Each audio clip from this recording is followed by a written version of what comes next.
pedir que la moderadora, que Alex, si vos podés ir acompañando lo que va pasando en la ventanita chat. A mí me ocupa una buena parte de la pantalla y la voy a cerrar. Me parece bien.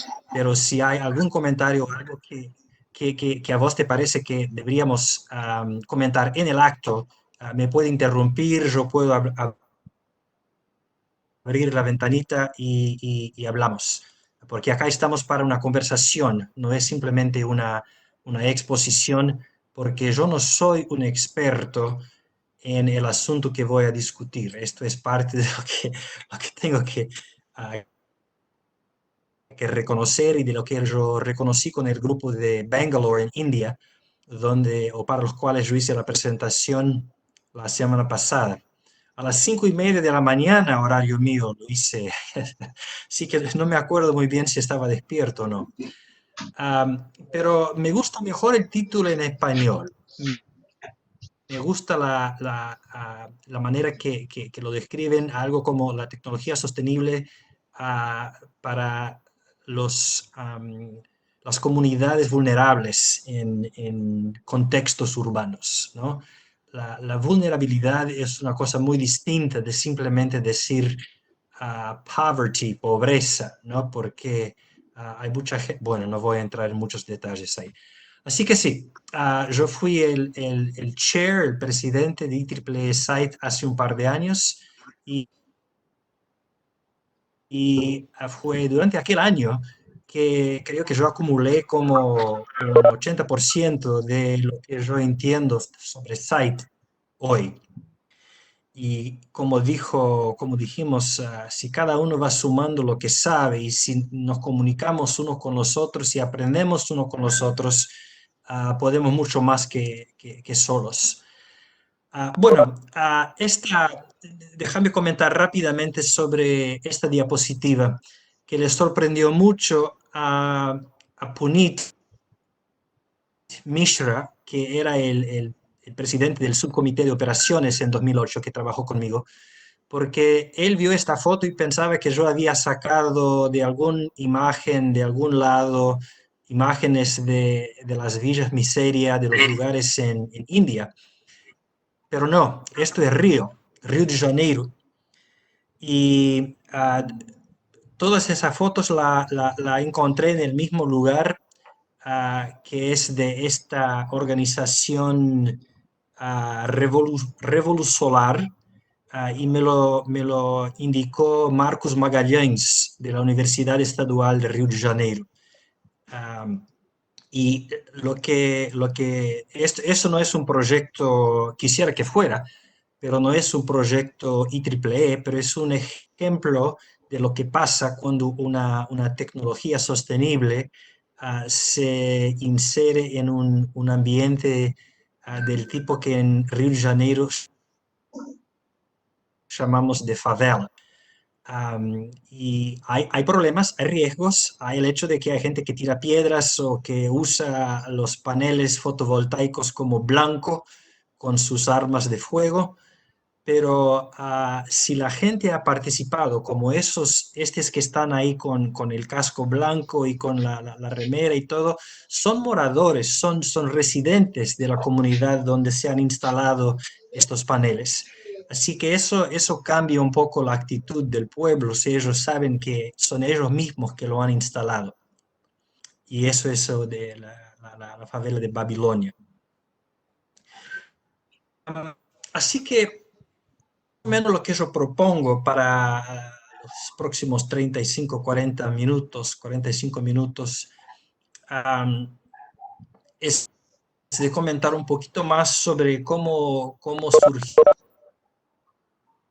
esta presentación, que la hace alguien que no es un especialista en este asunto y no ha trabajado. Yo no he trabajado directamente en proyectos uh, que sean del tipo que llamamos feet on the ground, ¿no? De realmente tener las manos ahí en el campo. Cuando hablamos de comunidades vulnerables, ¿qué es lo que vamos a incluir o no en esta charla? quiero hablar un poco de las poblaciones urbanas y rurales en el planeta, cómo estos números han cambiado con el pasar de los años y cómo la frontera entre el urbano y el rural se ha puesto cada vez más difícil de definir. Vamos a aprender un poco. Yo sigo aprendiendo. Hay libros que he empezado a leer y no he terminado, pero vamos a comentar un poco de lo que yo he podido aprender sobre ciudades y no sé si ustedes dicen en general Villa Miseria o si hay una palabra, una traducción mejor para favela, slum. Acá usamos el término asentamientos para referirnos a ese tipo Asentamientos. de lugares. Sí, en muchos casos la expresión más parecida en portugués describe una situación y son muy comunes en Brasil, donde la gente empieza a residir en propiedades que no les pertenecen. Bueno, en fin, vamos a hablar sobre eso y cómo hay un prevalence, un crecimiento de la importancia de las ciudades en el planeta. Ustedes, en su mayoría, ya conocen ah, las metas de desarrollo sostenibles, los Sustainable Development Goals de las Naciones Unidas, pero vamos a hablar un poco de algunas tecnologías y yo uso la palabra tecnología y lo suelo decir con relación a la palabra consultoría, porque yo hoy me digo consultor, que yo uso la expresión tecnología, la expresión consultoría de manera bastante nebulosa para incluir lo máximo posible, ¿no? Tecnología no es solo computadora.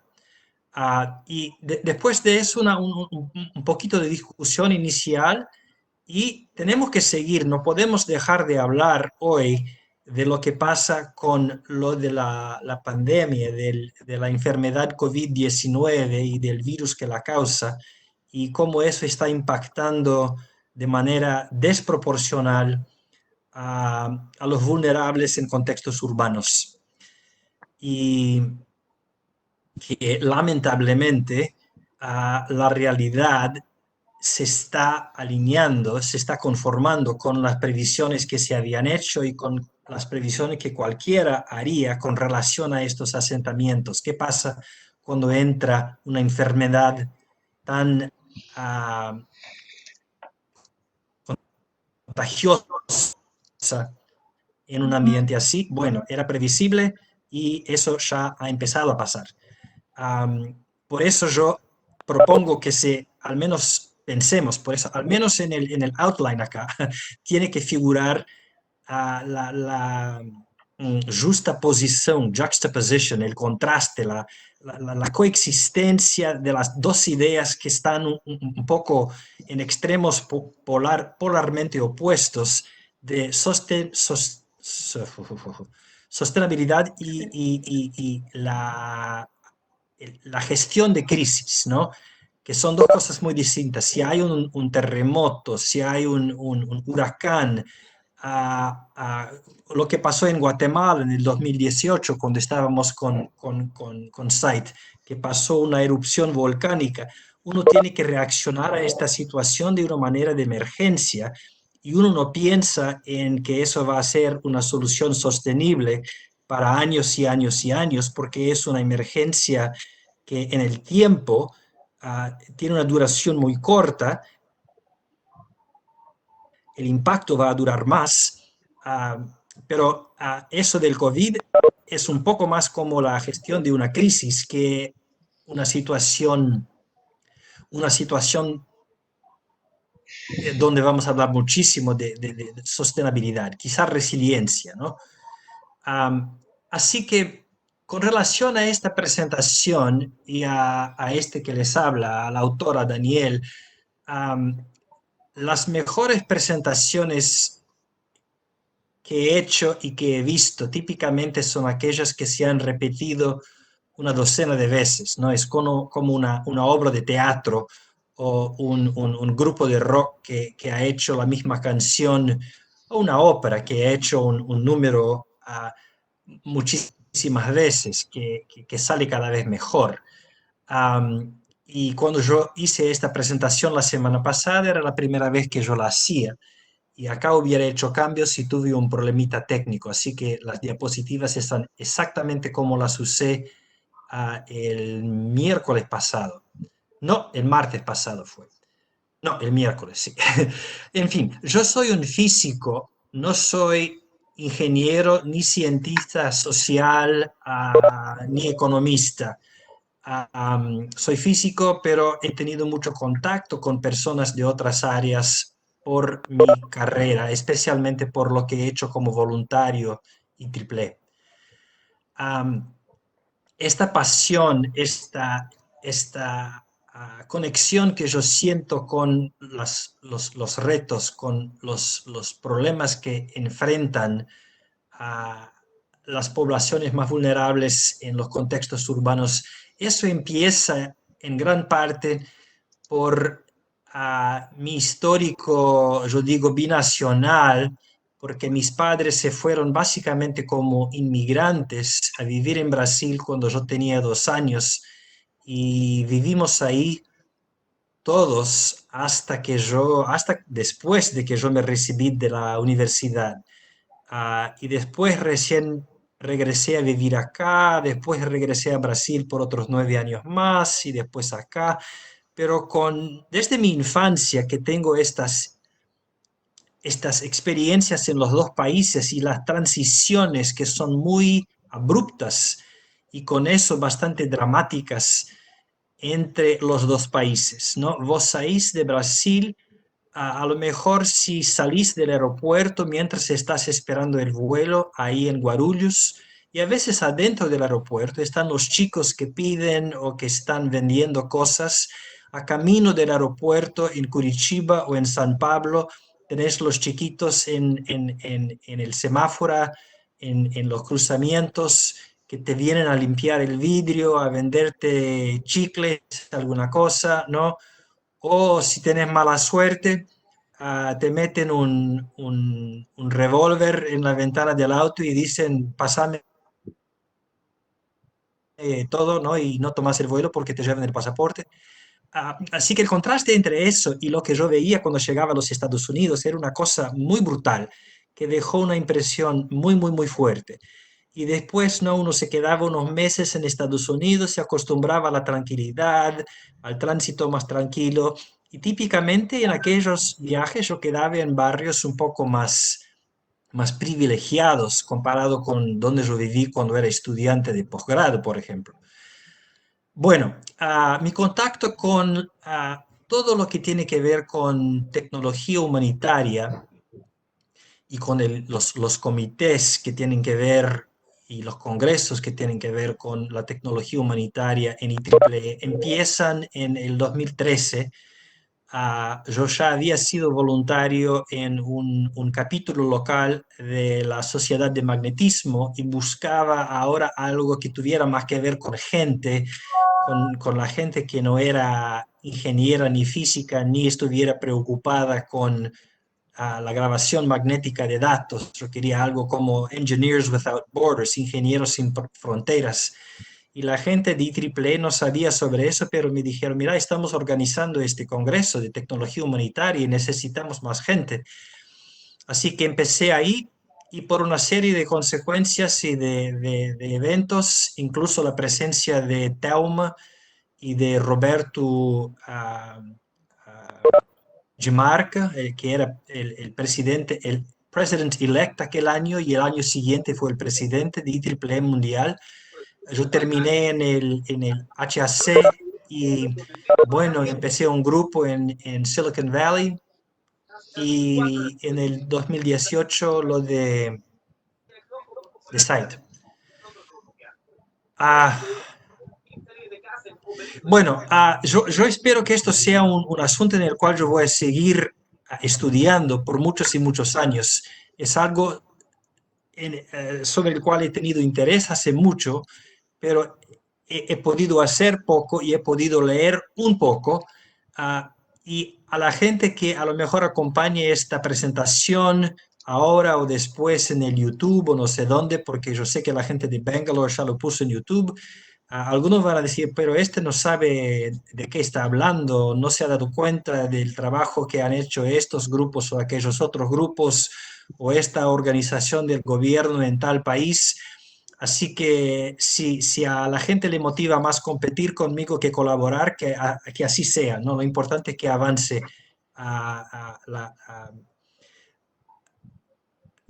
el esfuerzo, la energía y la inversión de dinero que se hace en tecnología que les atienda a las comunidades menos privilegiadas en contextos urbanos.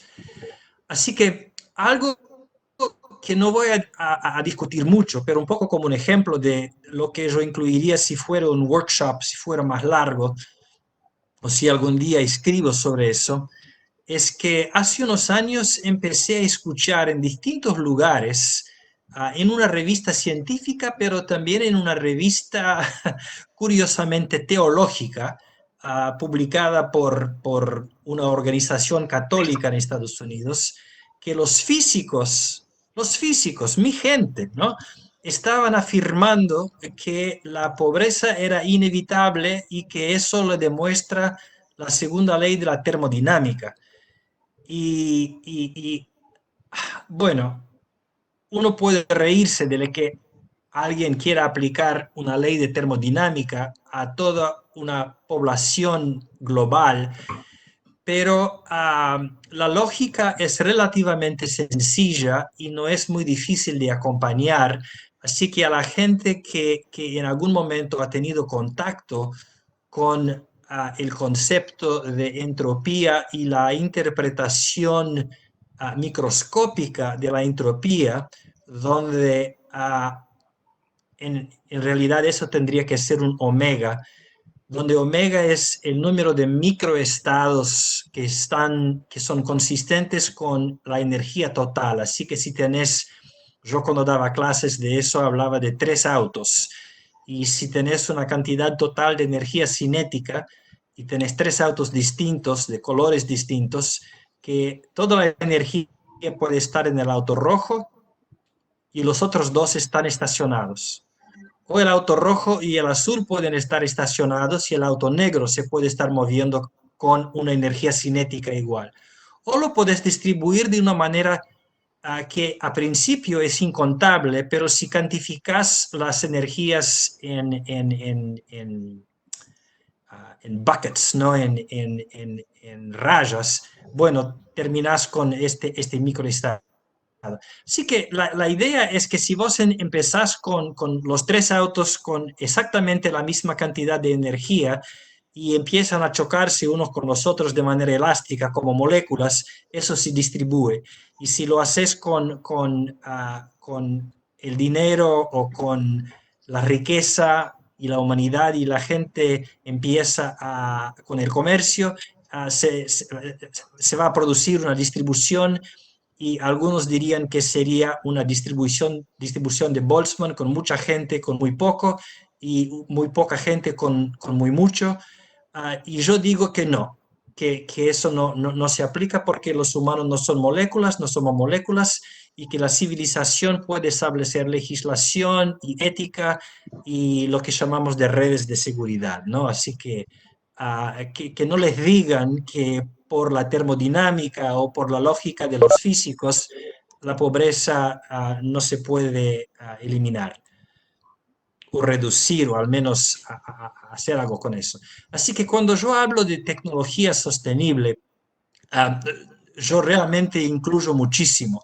Así que cualquier tecnología, y yo incluyo los martillos, los clavos, un destornillador, uh, y siempre que hay herramientas que permiten mejorar la eficiencia, como en el lugar de un martillo, tenés un martillo que tiene un mecanismo pneumático y tiene los clavos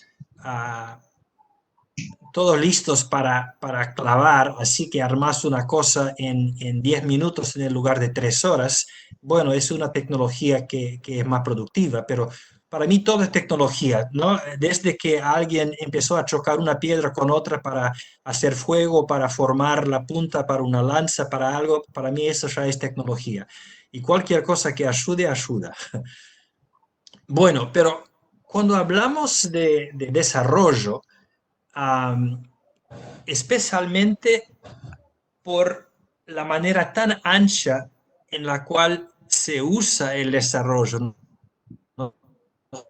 Nosotros que trabajamos o que hemos trabajado con la educación, con la enseñanza, sabemos lo importante que es la noción del desarrollo de un niño, el desarrollo de la cultura, de la mentalidad de un pueblo. Pero acá hablamos del desarrollo de acuerdo a, hoy básicamente podemos definir desarrollo con este conjunto de 17 retos o no retos, bueno, voy a decir simplemente goals, metas. ¿Metas se dice? No, Sí, no se importa. dice metas, Sí, metas y los metas goals. tienen indicadores. Ustedes saben, sí. Gracias, gracias. Bueno, así que no voy a leer todas, pero si yo avanzo una diapositiva, si me estoy fijando en la pobreza extrema y ambientes urbanos, no, eso viene después. Bueno, vamos apenas a mirar rápidamente. Los primeros tres o cuatro son bastante evidentes, lo de eliminar a la pobreza y al hambre y de tener buena salud.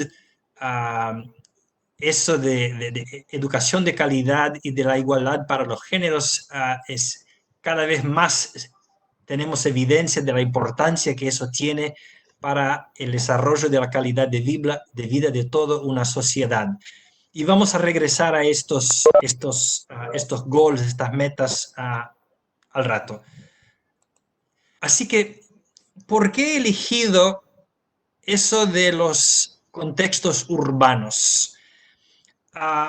Y una razón es porque, no, es un poco como, bueno, ¿por qué vos elegís uh,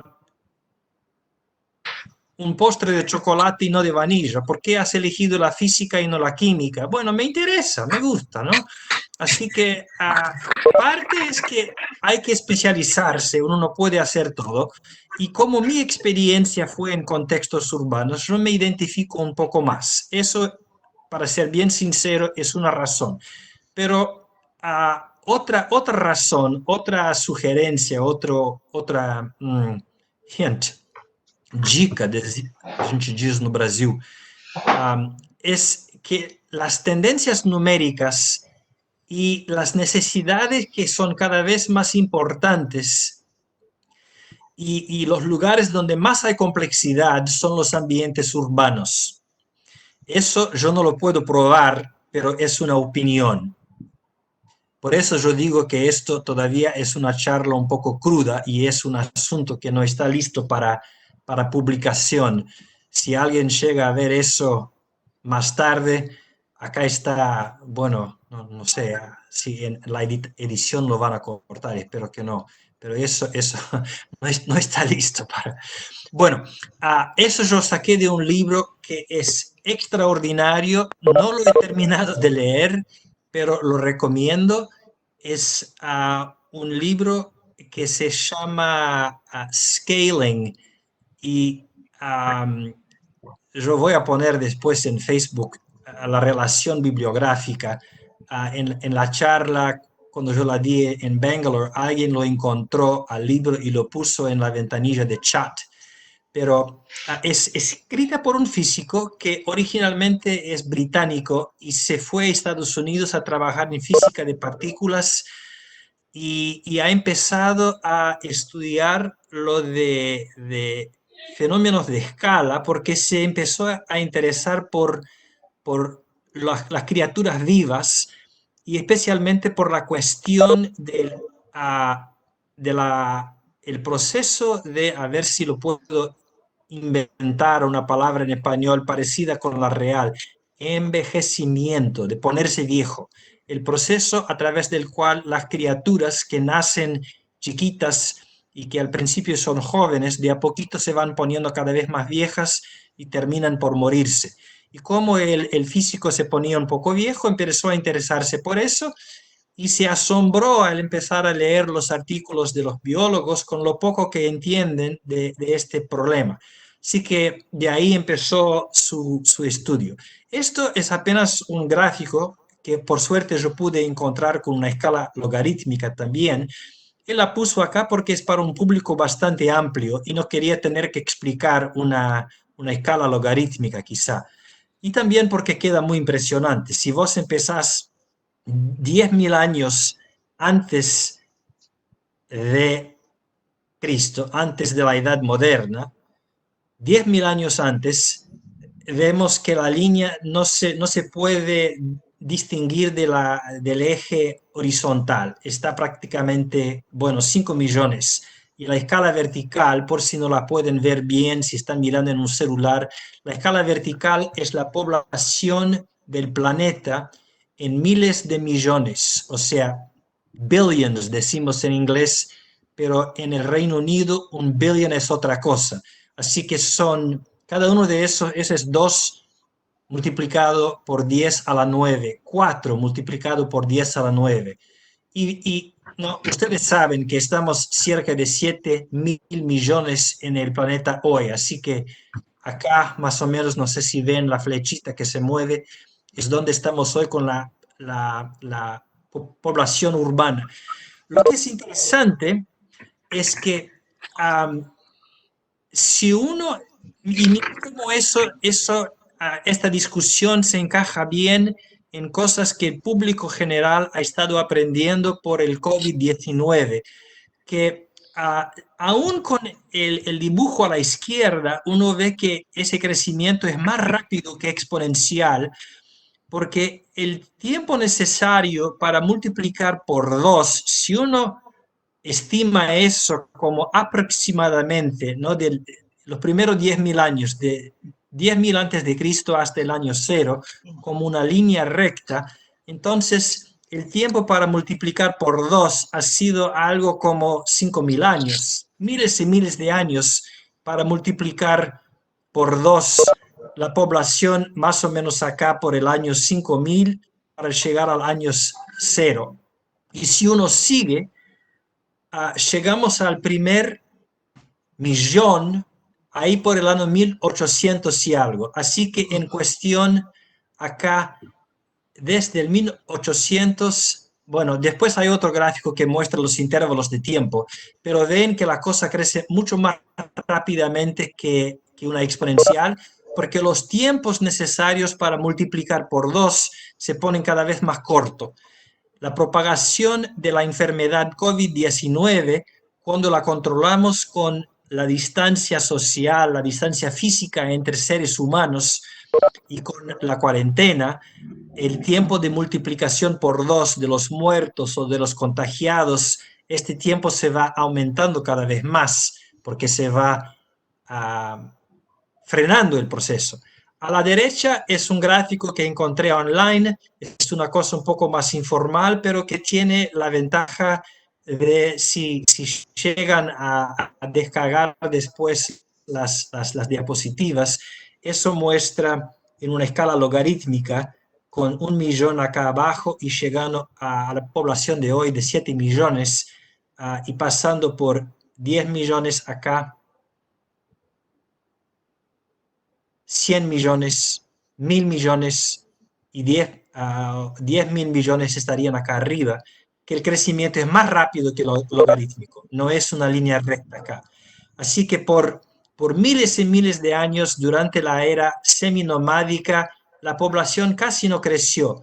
Una vez que empezaron a surgir las ciudades, y las ciudades que eran una nación, que tenían una estructura de un Estado en el sentido más amplio de la palabra Estado, hasta la era de los imperios, y yo no sé hasta qué punto la gente va a argumentar que eso tuvo que ver con guerras o con plagas, con no sé qué, pero una vez que empezaron con la exploración mineralógica a extraer cada vez más cantidades de hierro y de carbón, la cosa realmente arrancó y tuvimos eso que en el gráfico de la izquierda se pone casi como una línea vertical.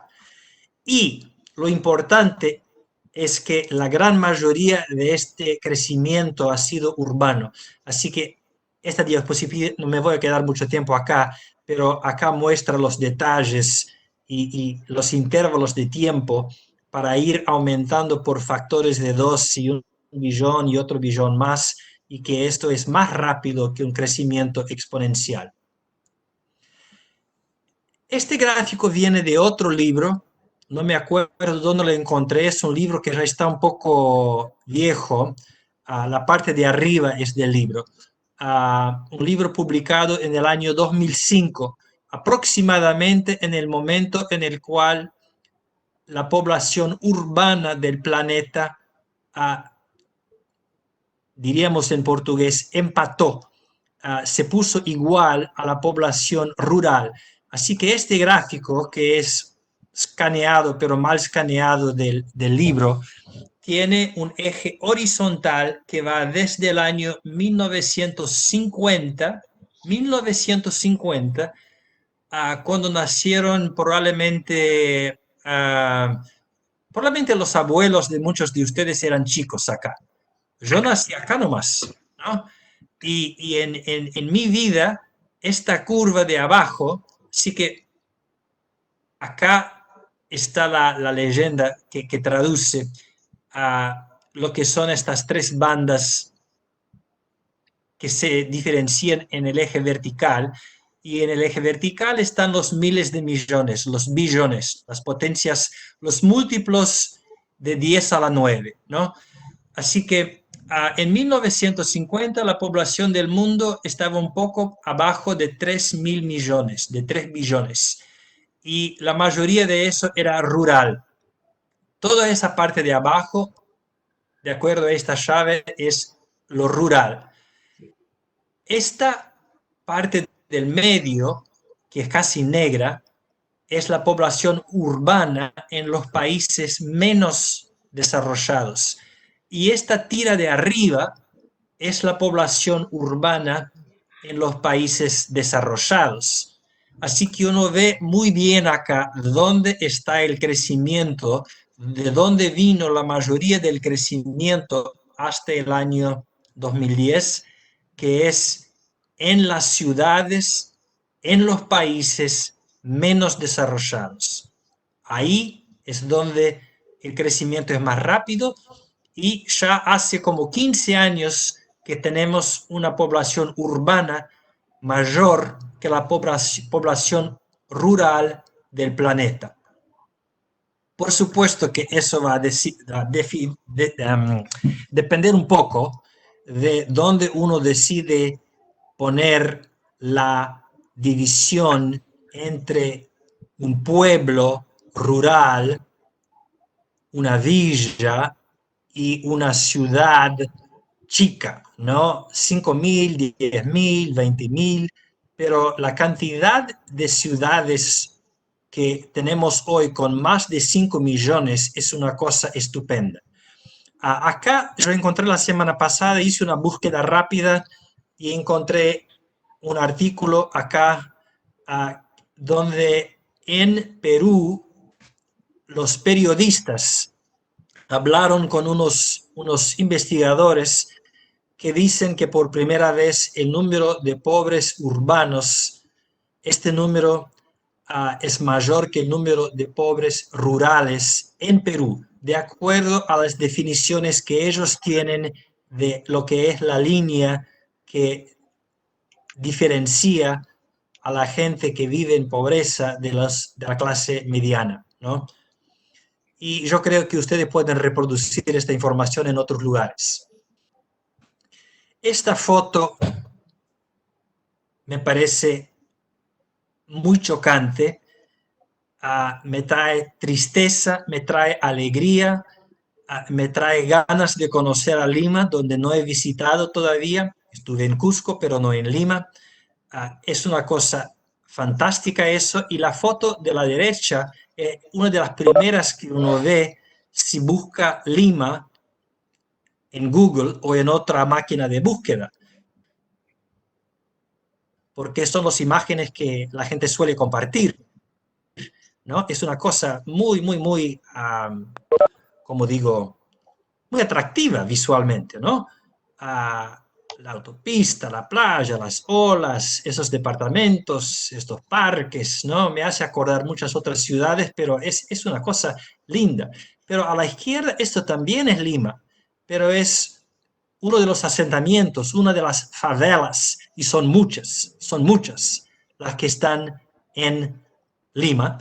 Y uno puede hacer, y es muy rápido, muy fácil encontrar pares de fotos así para San Francisco, acá donde yo vivo, o bueno, a una hora de donde yo vivo, acá en San José, donde yo vivo, o para São Paulo, o para la ciudad de Cairo o Bangkok, ¿no? Esto es el título de un libro de, ay, por favor, el autor inglés que hizo Oliver Twist, no importa. Ahí vamos. Así que yo dije, es como si fueran dos ciudades distintas. La verdad es que son más de dos, ¿no? Primero porque hay muchos barrios que son así de desarrollados y muchos barrios ricos. Bueno, de vuelta a los Sustainable Development Goals de las Naciones Unidas, y yo traté de más o menos así, sin pensar demasiado y sin hacer investigación, y no sé si se ven ahí, por eso yo puse los números. Yo dice que si uno va a priorizar de acuerdo a cuáles son las metas, los goals más importantes para los ambientes, los contextos urbanos, posiblemente la mayoría de la gente incluiría muchos de esos, que son los 6 de arriba, no hay cómo dejar. Para cualquier ambiente tienen que figurar. Por algo le han puesto los números de 1 a 6.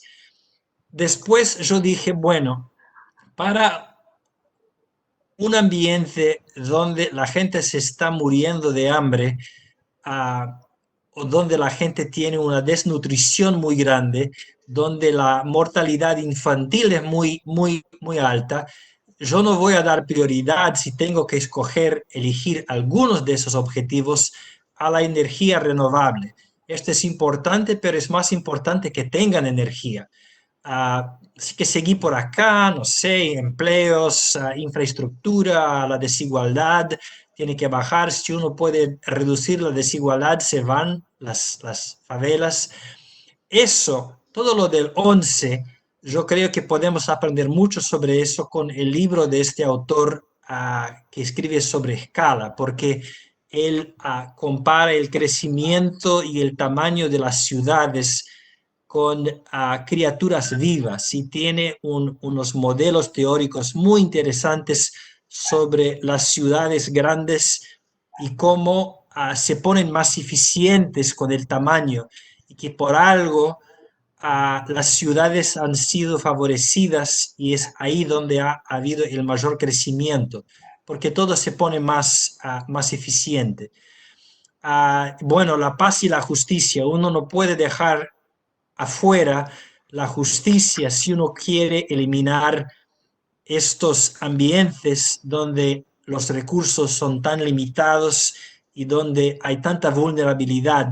Con tanta vulnerabilidad van a haber abusos, porque lamentablemente los humanos a veces nos abusamos unos a los otros, y si no hay un sistema de justicia que protege a los vulnerables, esto simplemente no funciona. Y la parcería, porque así avanzamos. Bueno, fíjate, yo había sacado 4, bueno, yo había sacado más, pero acá yo estoy sacando 4 porque, bueno, ya voy a decir por qué. Porque ahora entro en la discusión donde vamos a hablar un poco más específicamente sobre la crisis actual del virus SARS-CoV, no sé qué, el virus que produce la enfermedad del COVID-19. ¿Qué pasa con eso y los ambientes menos favorecidos, los más vulnerables en contextos urbanos? Es una pregunta inevitable hoy, y por eso yo aproveché algo que me compartieron los chicos de Site en Brasil. Alguien me mostró este Instagram que es como si fuera una radio, es un portal, un Instagram para las 5 villas miserias más conocidas en Río de Janeiro. Y bueno, para ustedes no hace falta que yo traduzca a lo mejor. El dilema entre prevenir y trabajar, o mejor, el dilema entre prevenir y trabajar para tener lo que comer. O uno se previne contra el COVID-19 o uno trabaja y come. Así que lo que se dijo, ¿dónde lo puse? No lo puse acá. En una villa miseria en la ciudad donde yo pasé la mayoría de mis años en Brasil, en Curitiba, se dijo que el miedo mayor que tienen en aquel ambiente no es el miedo del COVID, el miedo es del hambre, porque el COVID, la mayoría de los habitantes todavía no lo han sentido, no ha tocado a sus familiares, al menos hasta el momento en que se hizo aquella entrevista, pero el hambre ya estaba impactando a todos. Esto lo saqué de un informe, y yo sé que hay una versión más condensada de las Naciones Unidas. SG quiere decir el secretario general, the Secretary General Report Socioeconomic Impact, el impacto socioeconómico del COVID-19. Y ellos han incluido todos menos aquellos 4 que yo había marcado en negro, que el COVID-19 está teniendo un impacto en casi todos las metas de las Naciones Unidas para el desarrollo sostenible. Así que yo he cortado aquella diapositiva en 3 porciones y voy a empezar con esa donde figura la número 1, y por el tiempo que ya se ha pasado, no voy a mirar a todos los 13 que ellos incluyen, pero esta pandemia del COVID-19, cómo eso ha impactado nuestros esfuerzos, nuestra preocupación de eliminar la pobreza. Bueno, ha habido una pérdida en las rentas, el income, las ganancias, que lleva a los segmentos vulnerables de la sociedad y a sus familias a que caigan más abajo de la línea de la pobreza. Y salto acá a este 11 porque puedo leer todo el texto también. Las ciudades y las comunidades sostenibles, ¿qué pasa ahí? Bueno, las poblaciones que viven en los slums, en los asentamientos, ellos enfrentan riesgos más elevados de exposición, de contacto con la enfermedad debido a la densidad altísima de población y a las condiciones inferiores de sanitation, saneamiento. Y así sigue. Si yo bajo a las otras, bueno, lo de hambre, la producción de alimentación, la distribución de alimentación podría ser, y ya sabemos que se está impactando. Lo de salud, bueno, el impacto es devastador, especialmente donde la enfermedad ha avanzado más rápidamente y ha arruinado completamente la infraestructura de salud de los países.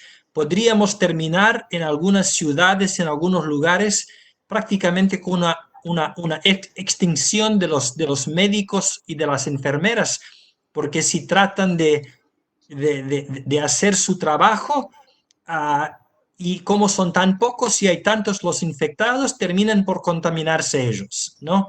Y así sigue. Lo del agua es una cosa impresionante.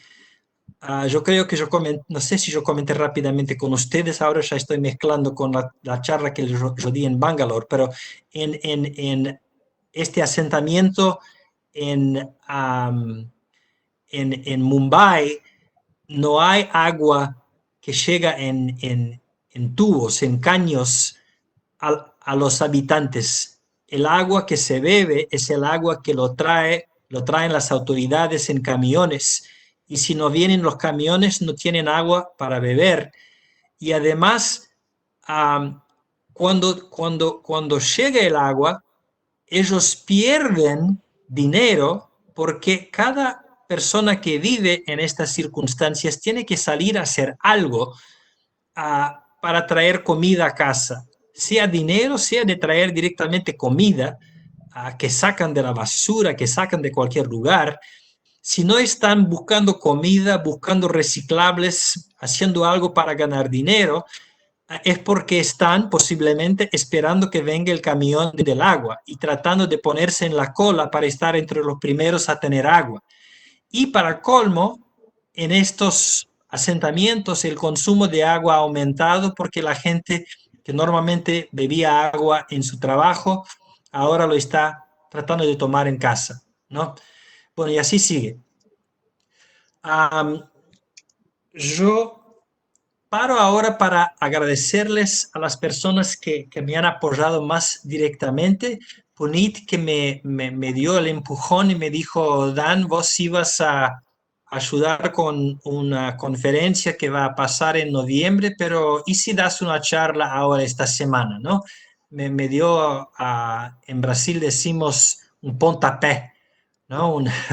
Para Punto que yo me de- moviera un poco. Sí.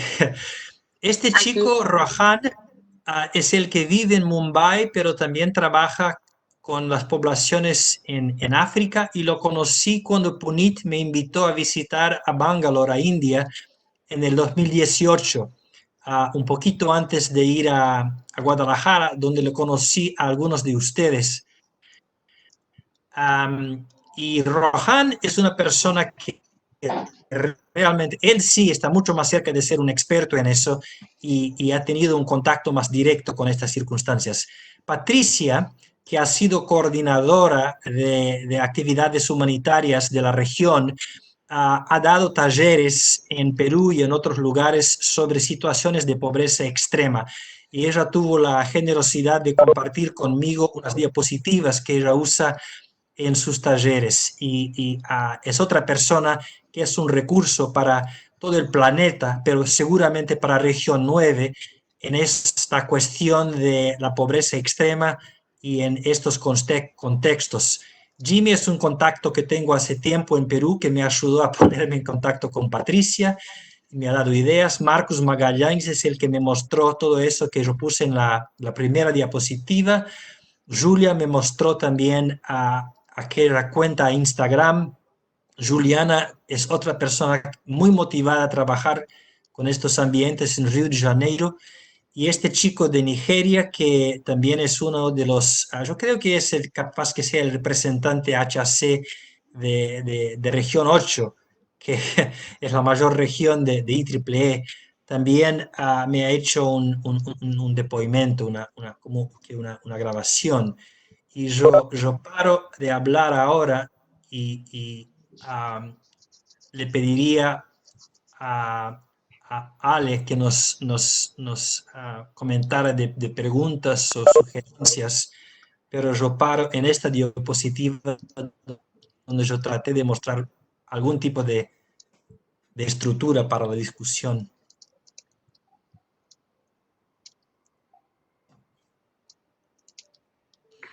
Pueden empezar a mandar sus consultas si tienen alguna duda respecto al webinar o comentario.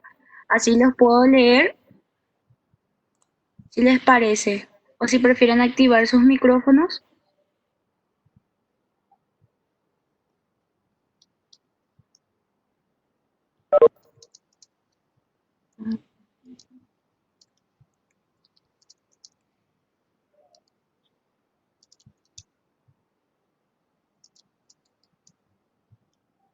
Conoce, ya que no hay ninguna persona todavía que está haciendo consultas, puede mencionar algunos proyectos site que se están realizando en el marco de los Objetivos de Desarrollo Sostenible, abordando la problemática del COVID,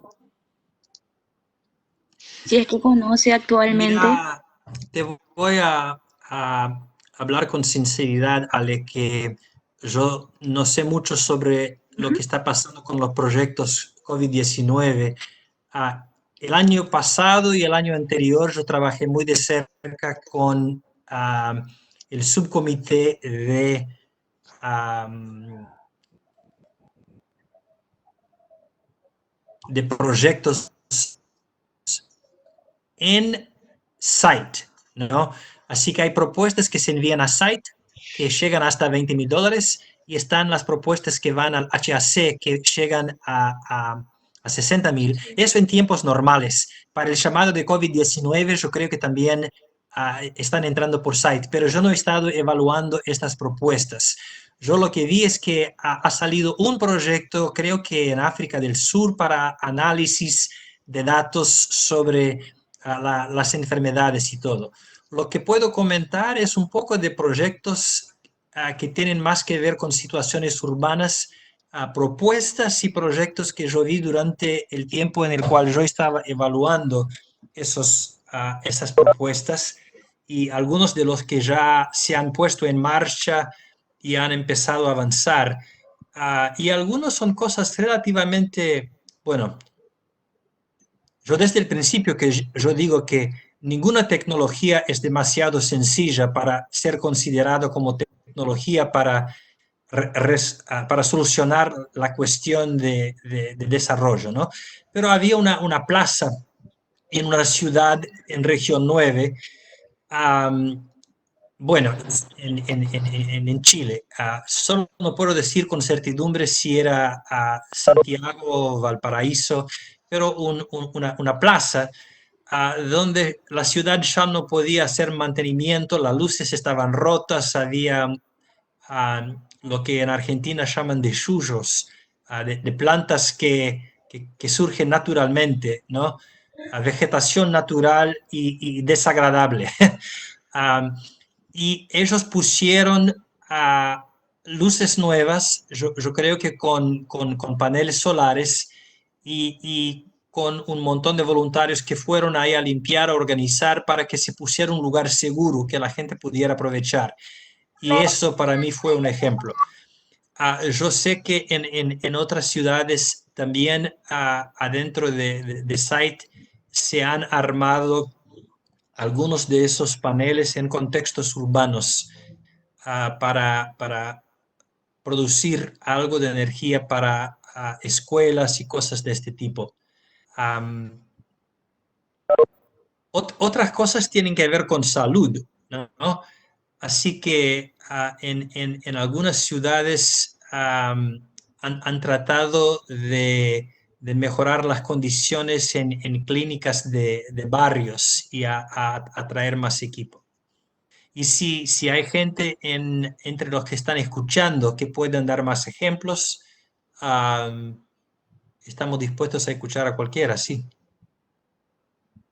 Ahora voy a proceder a leer la pregunta de Natalie.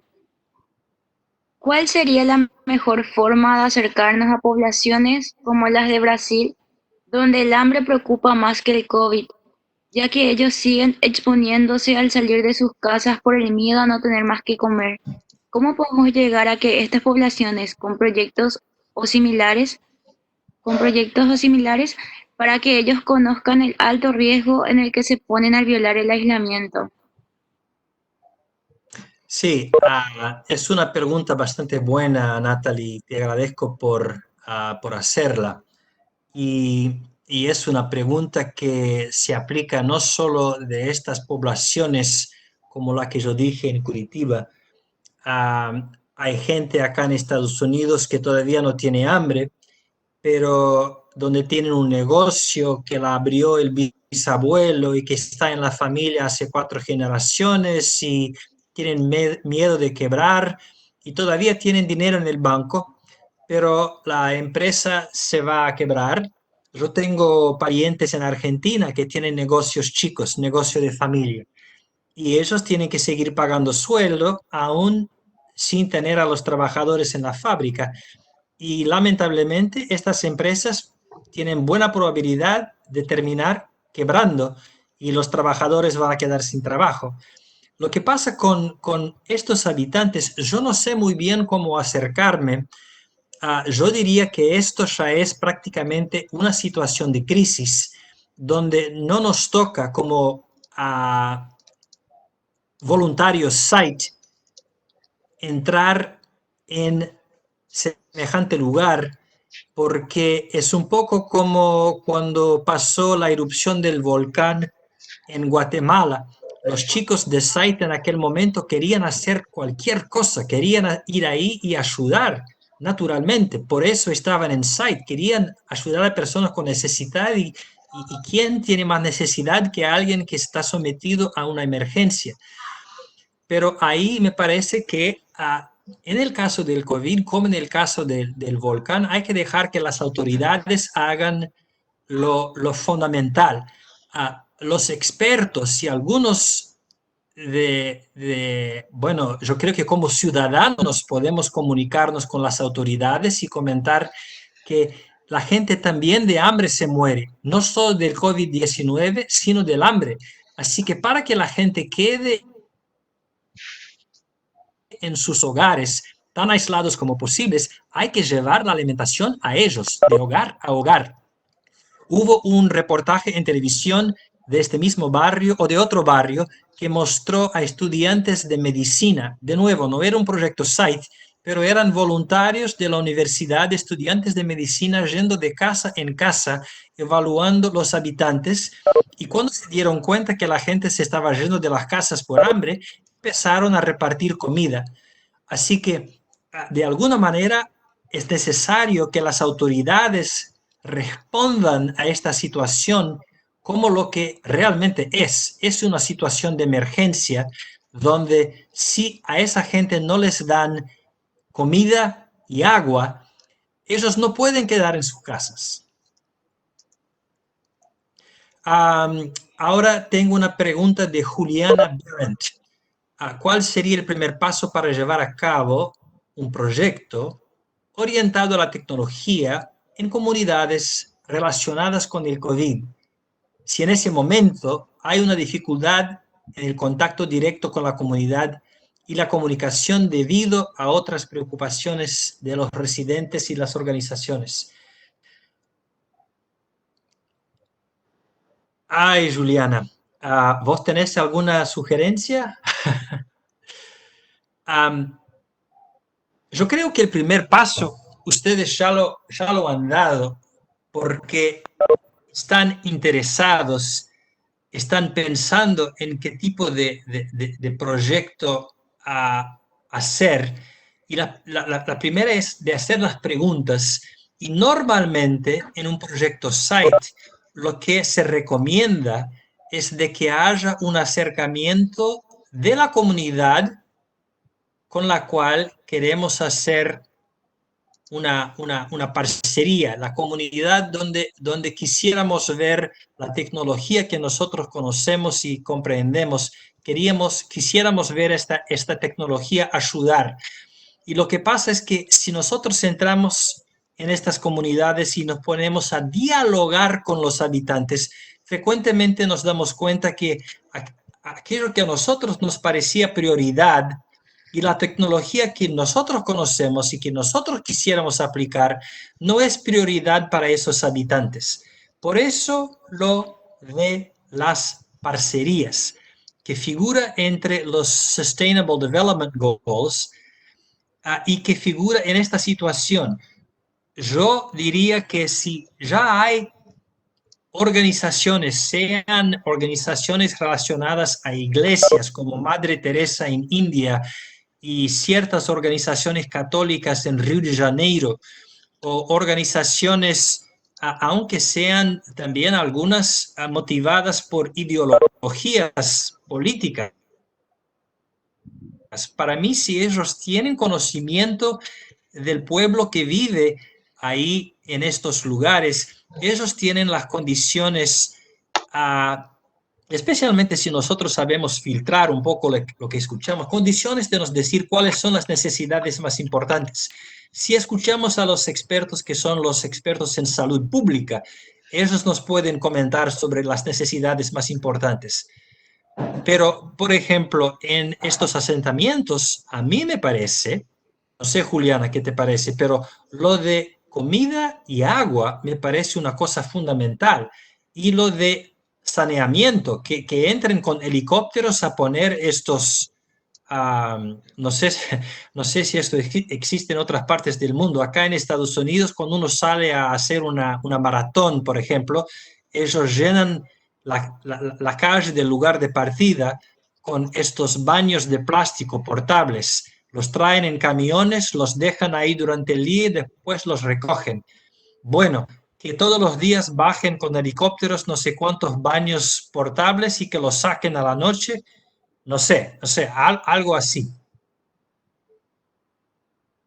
Algo que yo quisiera aportar a esa respuesta que estoy viendo, al menos acá en mi país, es justamente lo que mencionó el señor Lotis del objetivo 17, que sería alianzas para lograr los objetivos.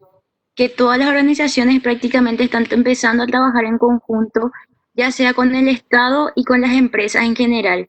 Y es un enorme potencial en el cual nosotros como SAIT podemos aportar, no solamente llevando el proyecto como nosotros SAIT, sino aportando, como dijo, otras iniciativas. Algo muy rico que tenemos como grupos es que somos de diferentes carreras y podemos también a esos grupos que están haciendo, por ejemplo, ollas populares o acercando víveres, ayudarle a sistematizar su información con la finalidad de tener una mejor organización, ya sea por medio de aplicaciones o mismo para el tema de relevamiento de datos, que ahora justamente en mi país al menos estaban pidiendo cooperación para el desarrollo de aplicaciones para el tema de los síntomas. Hay muchísimas oportunidades en las cuales podemos aportar ya sea de modo indirecto o con mayor protagonismo. Es solamente estar atentos en la parte de los reportes, los informes que lanzan el gobierno o las organizaciones y acercarnos. O Sí, mismo también tuvimos ya la experiencia que de repente nos piden colaboración como grupo y tener esa apertura. Y algo que hay que cuidar también siempre es el nombre de la organización en el sentido de que no importa tener el rol protagónico, sino la colaboración que se está haciendo. sí, sí. Sabes que la mayoría del contacto directo que yo he tenido con las comunidades más vulnerables, yo confieso que cuando el contacto ha sido directo, no ha sido por el IEEE, ha sido por organizaciones sin fines lucrativos con las cuales mi empleador, Western Digital, donde yo trabajé 5 años, y antes de eso Samsung, empresas de este tamaño frecuentemente tienen parcerías con organizaciones sin fines lucrativos que tratan de ayudar a las comunidades vulnerables.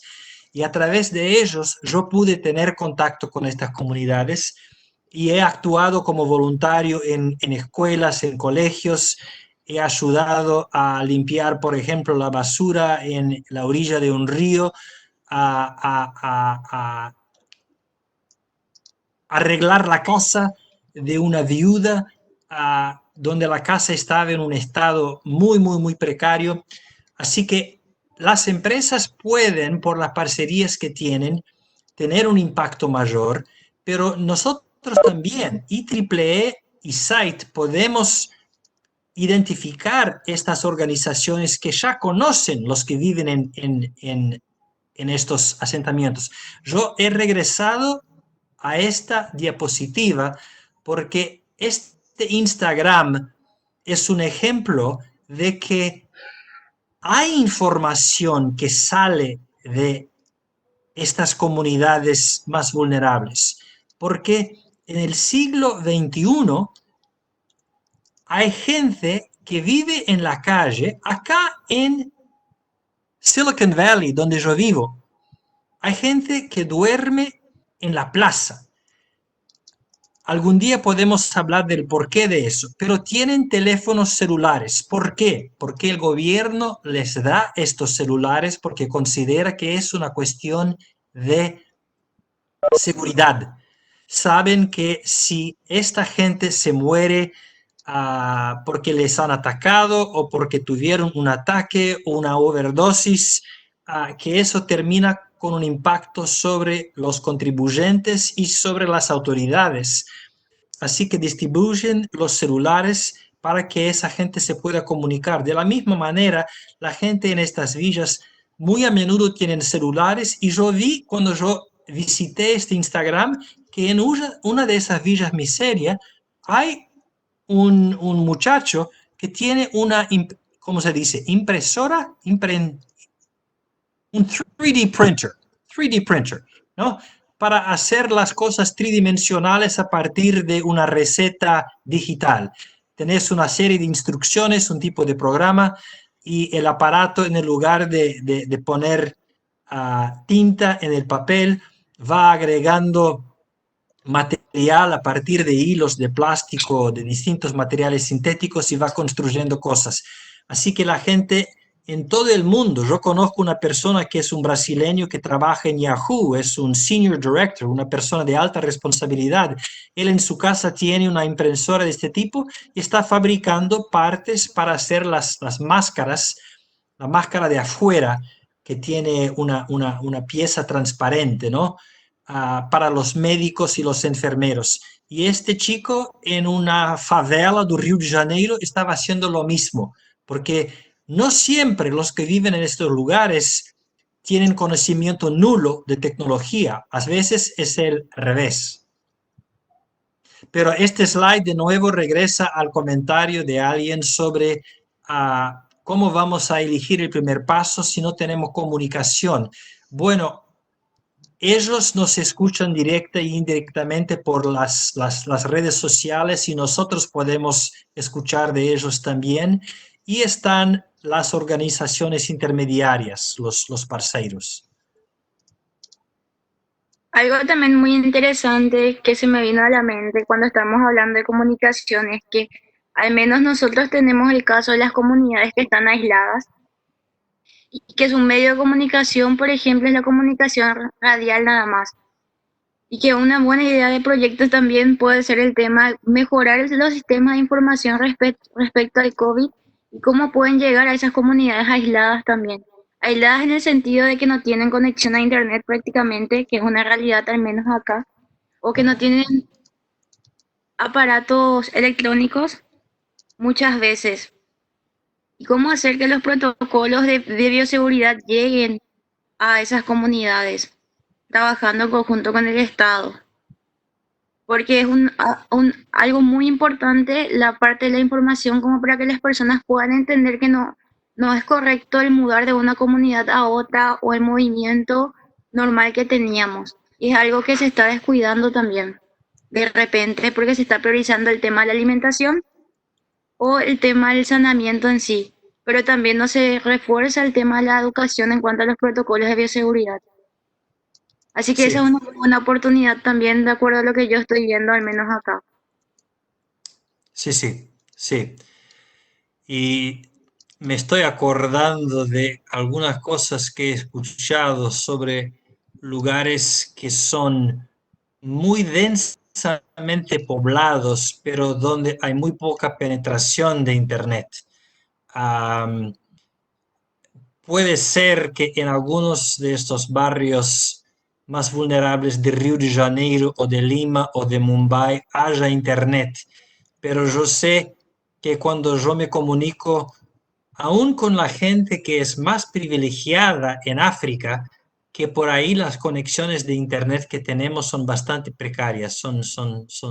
Así que hay que ver caso por caso y hay que hacer, así como se hacen las investigaciones para ver cuántas personas están infectadas, cuántas personas se están enfermando y tienen síntomas, cuántos han ido a los hospitales y hacer todo eso en un mapa para identificar los puntos donde el problema es más serio. se podría hacer lo mismo con relación a lo que la gente piensa, lo que la gente cree, lo que la gente sabe, y ver hasta qué punto, por ejemplo, los habitantes de los barrios privilegiados en Río de Janeiro saben más o saben menos sobre los peligros y los protocolos de protección comparado con los que viven en Morro do Alemão o en qué sé yo, otro de las favelas. Rocinha, Rocinha es otra que me acuerdo siempre. Y también Algo están... Sí, por favor. en el chat también, Natalia F. está aportando, o que los protocolos estén en idioma nativo en caso de comunidades, pueblos originarios o lo que serían comunidades indígenas. La barrera del idioma también respecto a la información, o mismo el idioma técnico, lenguaje técnico. Sí, sí, este es muy grande. Ahora, una preguntita. ¿Cuál chat? Porque yo estoy mirando el chat de WebEx y no veo este comentario. ¿Hay un chat en el Facebook que yo podría estar No, acompañando también? está en el de Webex. Bueno, sí. Yo puedo comentar, por ejemplo, de lo que pasó acá cerca, en California, en la ciudad de Fresno, que una familia entera se contaminó del COVID cuando un chico de la familia que se había enfermado regresó del hospital y había tenido el COVID-19, lo dejaron volver a casa y enviaron instrucciones en inglés y hablaron en inglés con la madre, y la madre no entendió bien y regresó a casa y no supo seguir las instrucciones y todos se enfermaron, todos. Y eso salió, y salió un poco porque acá en mi casa hay gente que trabaja como traductor en un hospital. Y en Estados Unidos se exige que siempre haya un traductor, y muy a menudo los traductores que trabajan con gente que es de México o de América Central, los idiomas que la gente habla, que los pacientes, los familiares hablan, no es español. Así que hay que hacer una traducción primero del mixteco o del, qué sé yo, del triqui al español y después del español al inglés. Así que esta es una barrera muy grande y yo creo que es muy fácil que la gente que se comunica en inglés o incluso en español, que es un idioma que domina el continente, ¿no? Y que es relativamente parecido con el portugués, por eso nós temos algunos brasileiros aquí, es muy fácil olvidar que está el guaraní, está el quechua, y están idiomas como el mixteco, el triqui y los otros que son de números menores de personas impactadas. Así que yo creo que, mira, todavía hay un montón de gente, 35 de acuerdo a mi indicador, que están en la reunión. Si toda esta gente sale y toma unas, ¿no? Anota algunas ideas de cuáles son las cosas más urgentes, cuáles son los problemas que no se han discutido suficientemente ahora en esta reunión, o que podrían y tendrían que tener un impacto en el proyecto, la propuesta que alguien vaya a presentar a SITE. Y si no lo van a presentar a SITE, a lo mejor lo van a presentar a alguna autoridad del gobierno de su país, porque también las autoridades están invirtiendo, están gastando y tienen que estar gastando miles de millones de dólares en distintos países, porque si no lo hacen, el riesgo, la pérdida va a ser mayor, ¿no? Así que los proyectos SITE, bueno, eso lo hacemos nosotros, pero algunas ideas, algunos de ustedes que, especialmente los que ya están actuando en el mundo profesional, creo que dijeron que Fátima es una, no sé, que lo lleven más allá, ¿no?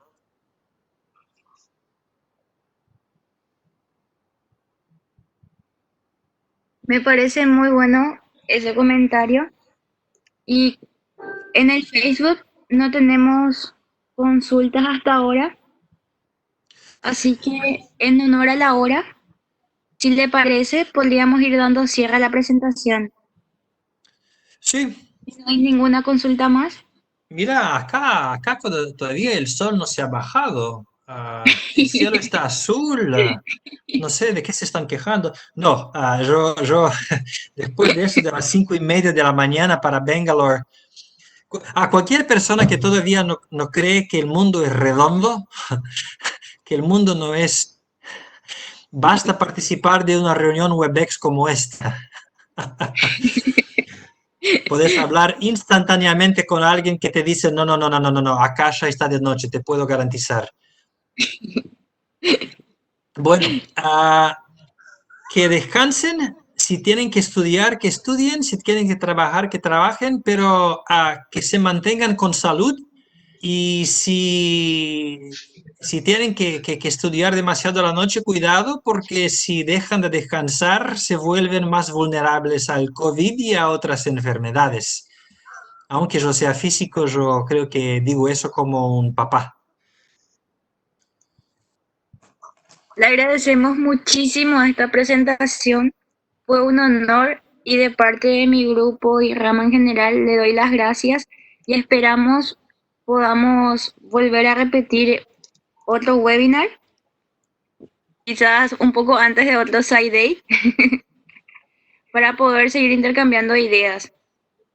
Y les Seguro. dejo también, como el señor Lotis, la puerta abierta a que vayan generando proyectos, a que se fijen en lo que son los ODS y cuáles son los mayormente afectados, como para ir tratando de articular potenciales soluciones.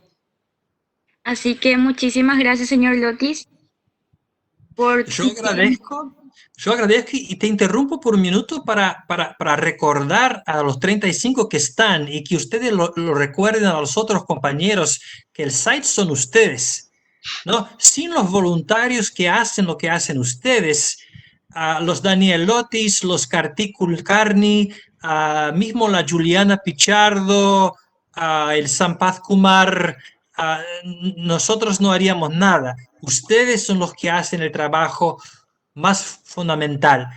Y por eso espero que realmente yo tenga la oportunidad de visitar cada vez más de ustedes. Pero gracias por la invitación, ¿eh? Y gracias a todos que han entrado en la reunión y que sigamos pensando sobre estas cuestiones. Muchísimas gracias, señor Lotis.